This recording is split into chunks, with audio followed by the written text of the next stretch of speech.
Welcome to పూజీలాగ్స్. ఈరోజు గోంగూర పచ్చడి ఎలా ప్రిపేర్ చేయాలో చూద్దాం. ఫస్ట్ ప్యాన్లో 2 స్పూన్స్ మెంతులు వేసుకోండి.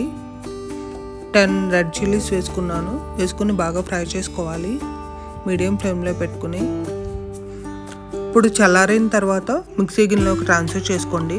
కొద్దిగా ఉల్లిల్లి రమ్మలు, 1 స్పూన్ జీలకర్ర, రుచికి తగినంత ఉప్పు వేసుకుని మిక్సీలో బాగా గ్రైండ్ చేసుకోవాలి. ఇప్పుడు పొయ్యి మీద పాన్ పెట్టుకొని 1.5 టేబుల్ స్పూన్ ఆయిల్ యాడ్ చేసుకున్నాను. ఆయిల్ వేడెక్కాక కడిగిన గోంగూర వేసుకొని బాగా మగ్గపెట్టుకోవాలి.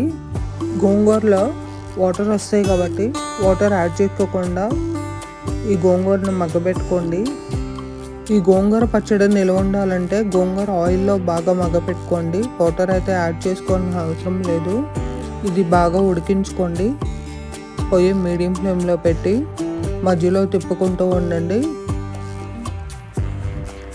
గోంగూరలో మంచి విటమిన్, మినరల్స్, యాంటీ ఆక్సిడెంట్స్ ఉంటాయి. గోంగూర హెల్త్కి చాలా మంచిది. ఇలా వాటర్ అంతా ఎగిరేంత వరకు ఉడికించుకోండి. ఉడికిన తర్వాత కొద్దిగా చింతపండు యాడ్ చేసుకొని ఒక 2 నిమిషాల పాటు మిక్స్ చేసుకుంటూ ఉడికించండి. ఈ గోంగూర పచ్చడిలో కొంచెం కారం, ఉప్పు ఎక్కువగా ఉంటేనే బాగుంటుంది. మనము ఉడికించుకున్న గోంగూరని రోట్లో వేసుకొని బాగా నూరుకోవాలి. మనం గ్రైండ్ చేసుకున్న చిల్లీ పౌడర్ను కూడా వేసుకొని బాగా నూరుకోండి. ఇలా బాగా నూరుకున్న తర్వాత పచ్చడి గిన్నెలోకి తీసుకోండి.